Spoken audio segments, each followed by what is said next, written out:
Bem-vindo ao programa Hora do Estudo Bíblico, com o doutor e professor Lehmann Strauss. Este estudo é o resultado do tempo pessoal com o Senhor, da experiência de ministério pastoral e das conferências bíblicas do Dr. Lehmann Strauss, que nos instrui e encoraja com o ensino da Palavra de Deus. Agora com você, Hora do Estudo Bíblico, na apresentação de Aurélio Campos. Bem-vindo ao programa Hora de Estudo Bíblico. Abra sua Bíblia em Romanos, capítulo 3, versículo 22. Se você não ouviu o programa anterior, deixe-me informá-lo que nós chegamos no capítulo 7 de Romanos e já terminamos com o estudo dos primeiros 6 capítulos. Voltamos ao capítulo 3, versículo de 21 a 31, para poder compreender melhor e introduzir o capítulo 7. Estes versículos do capítulo 3 vão servir para preparar o terreno e preparar nossos corações e estabelecer uma boa fase para estudar o capítulo 7. Lembre-se de que as palavras-chave do capítulo 7 são mandamento e lei. Ambas as palavras aparecem repetidamente no capítulo 7. No capítulo 6, Paulo nos mostrou, no capítulo 5 também, que não podemos ser justificados pela lei. Aqui no capítulo 7, ele procura mostrar que da mesma forma que não podemos ser justificados pela lei, também não podemos ser santificados por ela. Espero que você tenha entendido agora, porque voltei para o capítulo 3 para rever estes 11 versículos. Muito bem, chegamos ao versículo 22 de Romanos 3, onde diz: a justiça de Deus pela fé em Jesus Cristo para todos e sobre todos os que creem. O versículo 22 de Romanos 3 afirma claramente como e para quem a justiça de Deus é oferecida. Como a justiça de Deus se estende a nós, pecadores. Bem, Paulo diz que através da fé em Jesus Cristo. É por meio da fé em Cristo que somos justificados. Agora, eu não estou dizendo com isso que a nossa fé nos salva. A nossa fé não nos salva. É o Senhor Jesus Cristo quem nos salva. Se eu disser que a fé nos salva, a fé passa a ser uma obra, algo do qual podemos nos orgulhar. É verdade que somos salvos mediante a fé, como diz Efésios 2:8, mas depois diz que a fé é um dom de Deus. A fé é o instrumento da nossa justificação, não a causa. Independente do Senhor Jesus Cristo, nenhum homem pode receber a justiça que Deus exige de cada um. Jamais se refira à fé como a causa de sua salvação ou a causa da sua justiça. 1 Coríntios, capítulo 1, versículos 30 e 31 diz: mas vós sois dele em Jesus Cristo, o qual para nós foi feito por Deus sabedoria e justiça e santificação e redenção, para que, como está escrito, aquele que se gloria, glorie-se no Senhor. O apóstolo Paulo continua dizendo a quem se estende a justiça de Deus. O versículo 22 diz que é a todos. Agora, o que ele está dizendo aqui é muito importante. A salvação oferecida por Deus é para todos os homens, sem exceção. É muito triste que alguns comentaristas ignorem este ponto. Creio que tenho uma ideia do porquê eles passam por alto neste ponto. Quando leio um comentário de Romanos, na qual o autor ignora o que foi dito por Paulo em relação à justiça de Deus para todos, e imediatamente vejo o que dizem sobre o capítulo 8, versículos 29 e 30, onde Paulo fala da doutrina da predestinação.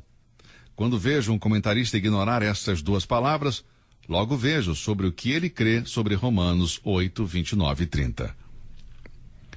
A Bíblia não ensina que Deus predestinou algumas pessoas para passar a eternidade no inferno.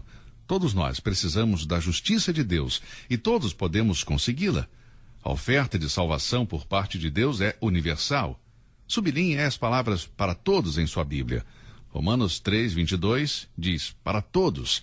Deus estende a sua salvação gratuitamente para todos. João 3,16 diz, porque Deus amou o mundo de tal maneira que deu o seu Filho unigênito para que todo aquele que nele crê não pereça, mas tenha a vida eterna. 1 Timóteo 2,4 diz, que quer que todos os homens se salvem e venham ao conhecimento da verdade. 2 Pedro 3,9 diz, o Senhor não retarda a sua promessa, ainda que alguns a têm por tardia, mas é longânimo para conosco, não querendo que alguns se percam, senão que todos venham a arrepender-se. João 2,2 diz, ele, Jesus, é a propiciação pelos nossos pecados, e não somente pelos nossos, mas também pelos de todo o mundo. A Bíblia não coloca limitações na expiação de Jesus Cristo. Ela é para todos, sem exceções. Não se esqueça disso. Também temos aqueles que vão para o outro extremo e ensinam que a morte de Cristo vai salvar a todos. Eles são chamados de universalistas. Eles dizem aos seus seguidores que a morte de Cristo foi tão eficaz que todas as pessoas serão salvas, independente se elas têm ouvido ou não o Evangelho. Amigo, o apóstolo Paulo deixou bem claro no versículo 22 que todo pecador deve confiar pessoalmente no Senhor Jesus para ser salvo. A vida eterna é um dom de Deus para todos, mas a fé é a mão que aceita este dom. Bem, como o homem recebe a justiça de Deus? Ela está disponível para todos. Por que todos não são salvos? É por isso que o apóstolo acrescenta todos os que creem. Romanos 3:22. Vimos no versículo 22 que a justiça de Deus se obtém mediante a fé no Senhor Jesus Cristo. E agora Paulo reforça essa declaração, acrescentando as palavras para todos os que creem. Veja, o exercício da fé é objeto justificador da fé, ou seja, o Senhor Jesus Cristo. Deixe-me dizer isso de novo. A fé deve ser exercida no objeto justificador da fé, que é o Senhor Jesus. Dizer que você crê não é o suficiente. O importante não é somente você crer, mas em quem você crê. O simples exercício da fé em Cristo é que vai trazer justiça ao pecador. Agora, eu estou ciente do fato de que eu estou sendo um pouco repetitivo. No entanto, quero enfatizar que a responsabilidade humana desempenha um papel muito importante na salvação de cada pessoa, porque não há diferença. Eu creio firmemente na sabedoria de Deus, mas não concordo com aqueles que ensinam e pregam que a sabedoria de Deus exclui a personalidade do homem. E lembre-se que, sejam judeus ou gentios, a condição para recebermos a justiça de Deus é a mesma. Paulo diz, não há diferença. Deus não tem um método para declarar justo um judeu e um método diferente para declarar os gentios. Deus tem um plano de salvação que é suficiente para todos e eficiente para todos os que creem. Agora chegamos ao versículo 23. Porque todos pecaram e destituídos estão da glória de Deus. Aqui, o apóstolo nos diz que não há distinção. O problema que Paulo enfrenta é o mesmo problema que enfrentamos hoje. É a distinção entre judeus e gentios.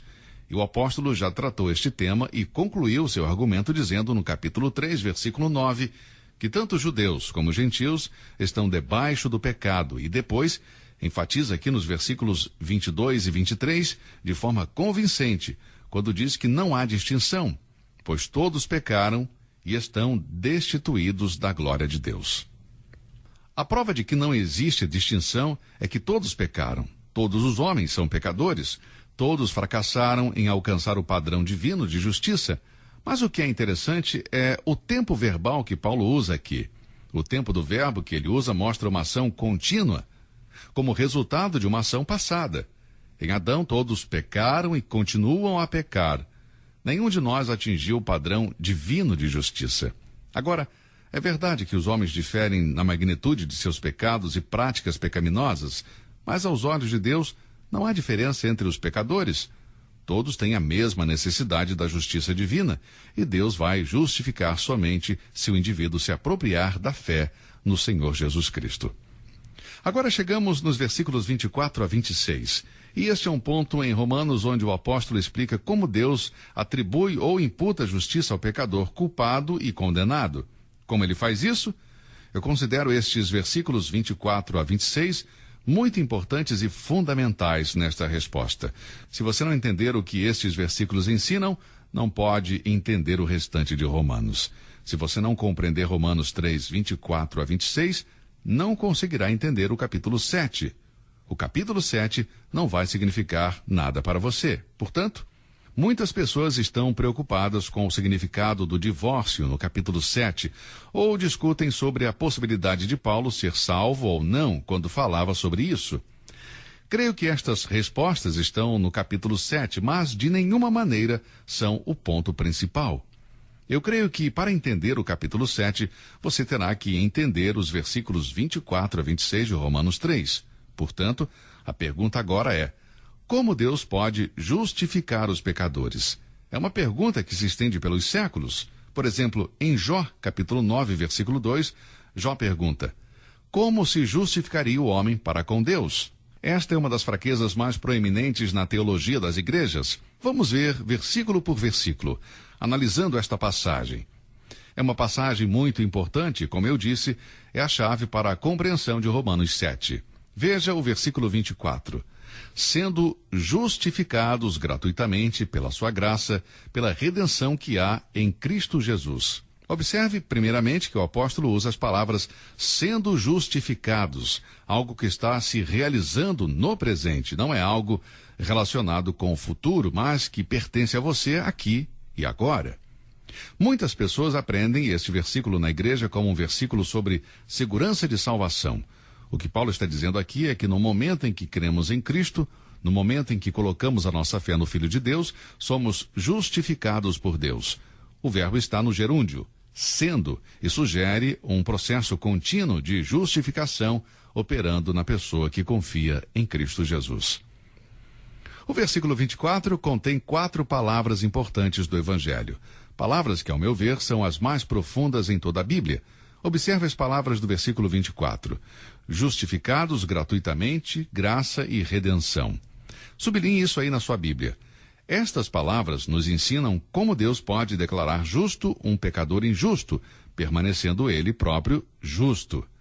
Primeiro temos a palavra justificados. Esta é, sem dúvida, uma das grandes palavras da Bíblia, e é muito importante que compreendamos o seu significado. A justificação é o ato de Deus pelo qual ele declara justo aquele que vem a ele pela fé em seu Filho, o Senhor Jesus Cristo. Agora, isso não significa que nos tornamos justos, mas Deus nos considera justos e depois nos declara justos. Tudo isso acontece no momento em que exercemos a fé no Senhor Jesus Cristo. E lembre-se que Paulo já disse que nem todos os pecadores são justificados, mas que a condição é a fé. Paulo usou esta expressão anteriormente, uma vez no capítulo 2, versículo 13, e outra no capítulo 3, versículo 4. Uma clara compreensão do significado bíblico de justificação vem à tona quando vemos em termos de um processo judicial. O homem está diante de Deus no julgamento. Ele é culpado e merece punição. Nós temos um homem que admitiu sua culpa e recebeu a Cristo como Salvador e substituto. Deus, em sua maravilhosa graça e misericórdia, declara o pecador livre de culpa, e não somente isso, ele o declara justo. Deus olha para o pecador arrependido que crê no Senhor Jesus e o declara justo. Portanto, ao sermos justificados pela fé em Cristo, significa que agora temos um bom relacionamento com Deus. Isto fica claro em João 3,18. Quem nele crê não é condenado. Em um tribunal, tal ato é impossível. Só Deus pode justificar um pecador culpado. Vamos agora para a próxima palavra importante. A palavra é gratuitamente. Embora esta palavra traga a ideia de que não custou nada para a pessoa que foi justificada, o seu significado é muito mais profundo e importante do que isso. Quando o apóstolo diz que a justificação chega até nós gratuitamente, ele simplesmente está dizendo que somos justificados sem causa. Não há motivo no pecador para ele ser justificado por Deus. Nosso Senhor usou a mesma palavra que o apóstolo Paulo ao dizer que o odiaram sem causa. Esta declaração aparece 2 vezes no Antigo Testamento. Nós encontramos no Salmo 69, versículo 4, e Salmos 35, versículo 19.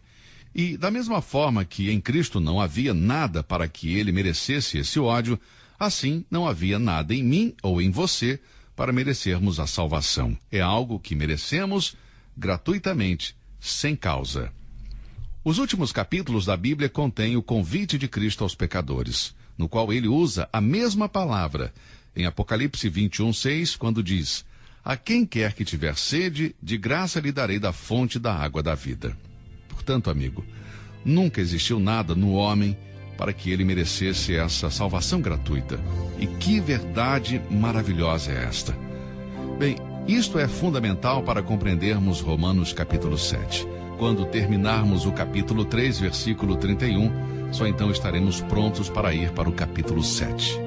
Muito bem, vamos ver a terceira palavra-chave de Romanos 3:24, que é a palavra graça, mas isso nós veremos em nosso próximo programa. Que Deus o abençoe. Obrigado por ouvir o estudo de hoje e até lá.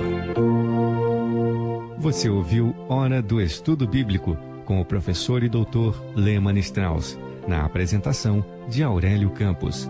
Se você deseja ouvir novamente esta mensagem, visite a nossa página na internet www.bbnradio.org. Fica o convite para você nos acompanhar amanhã, neste mesmo horário, aqui na BBN. Hora do Estudo Bíblico é uma produção da BBN.